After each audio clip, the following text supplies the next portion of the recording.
G'day, Ronnie Val, Four Wheeling Australia. In this video we're doing single cab ute versus dual cab ute or pickup truck if you're from the States. And I brought some help with me. G'day Torbs. How you going? So Torbs is the owner of the single cab, I'm the owner of the dual cab. And it's not just about Toyotas, it's about any single or dual cab. You'll be surprised how often I get asked this question, and that's why we're making this video. So I think we should get straight into it and give them reasons to buy or not to buy a single cab or a dual cab. Resale value. We'll start with the obvious. A dual cab is always going to sell more and easier and be worth more than a single cab. There's a number of reasons. One of those is, well, families, they're not going to be able to use a single cab. If they've got kids, where are they going to put the kids? So you legally ain't fitting a family of 4 in a single cab ute. That's where you're going to have more value out of a dual cab ute.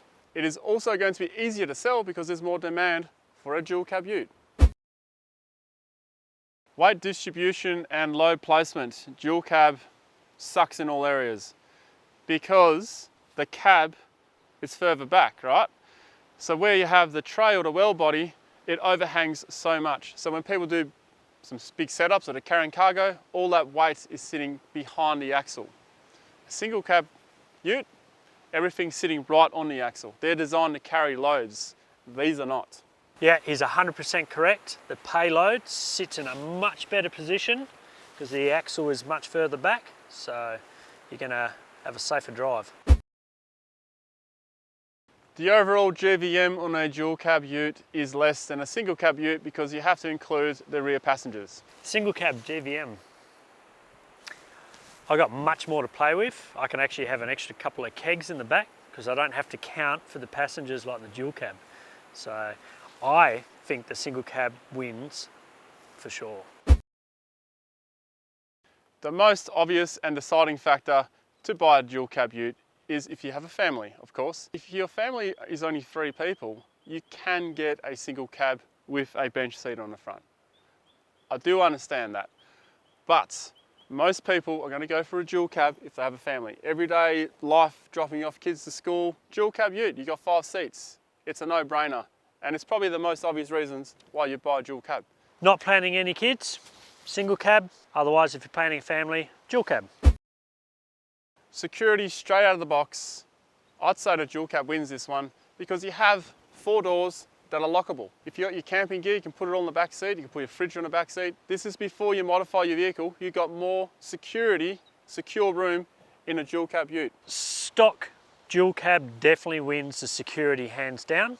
You can lock all your stuff up in the back. Single cab, unless you modify it, you can't. It's put your shopping in, you have to take it straight home, especially if it's raining. Dual cab for the win.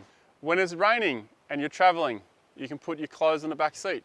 You don't have to worry about stuff getting wet in the back. There are a lot of good reasons to have 4 doors, but you lose space on the back. This one's debatable. You shouldn't really have a dog in the back of your ute, although I'll do it sometimes. But if you have your back seats free, that's a good spot to put your dog. Nice and secure, nice and safe. You whack your seatbelt on your dog too if you really want. Roof rack on a single cab. Can't see much use for it other than carrying your max tracks, especially if they get muddy. You definitely don't want to put them anywhere inside a canopy if you do. And lights, roof lights. If you're going to use them, definitely need a roof rack to put that up there, but can't think of many other options. Why? On a dual cab roof rack, you can fit a lot more stuff. You can also fit awnings on it because they're long enough for an awning.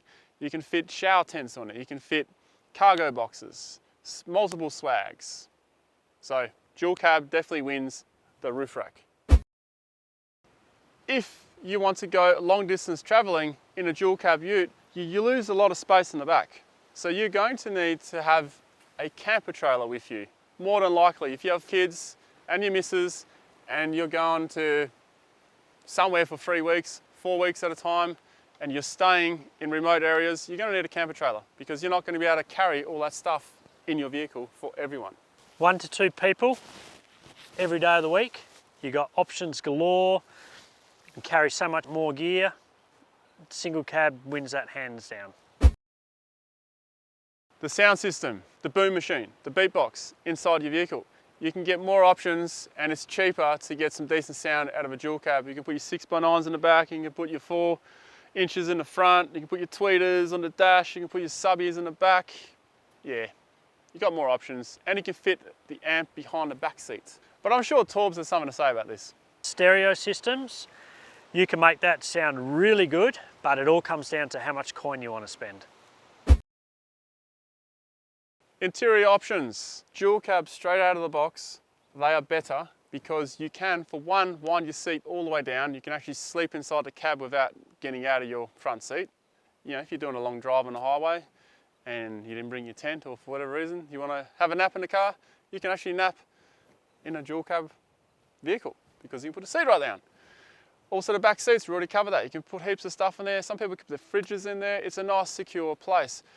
Overhead consoles, they have more space. You can put more interior light options. Interior on the single cab, I might not be able to put my seat back and sleep in the car, but you spend a bit of money, you can actually make them really comfortable and flash. He talks about he can put his seat back when he wants to have a sleep.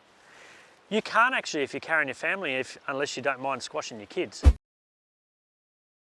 Exterior storage space on a single cab, I think wins hands down. You can go any size canopy, full, half, quarter, you can do so much and still have some tray space left if you want. Tray space on a dual cab. You really have to be clever if you want a bit of a canopy kind of setup. You've got limited space. Even if you do a half box, like I have here, there's not much room behind it. You have to really be smart about the space you're using. And if you do a big canopy on the back, well, you still got to be smart about what you put inside it. So you have a lot less space to work with, and it is quite surprising and daunting when you're next to a single cab and you can see what they can do. Unlike Ronnie, I've got much less panels to do damage on being in a single cab. So that's a winner. Well, that was single cab versus dual cab. We found a lot of little things there as we were talking about it. Yeah. It's not as simple as It's not as simple what it is. I mean, the simplest one is family or no family, okay? That's a no-brainer. But if you're kind of in that you don't know, it is actually a tough choice. But I hope that enlightens you. What was the best reason you liked about a dual cab? Best reason I liked about the dual cab? Just that extra cab space. Yeah, okay. Yeah. My best reason for the single cab is the extra space in the back. So it comes down to space. Yeah, it does. Down to space. So we may discuss a bit more of this in Talking 4x4 if we end up doing that. There's a link down there, or over there, or over there. Somewhere. Should we swap cars? Nah. Yeah, hell no. Dual cab all the way. Single cab. Nah, dual cab. Single. What's your reason? What do you think? What do you think wins? Dual cab. Single. Whatever, mate. Don't listen to a word he said. Single cab Oi. all the way.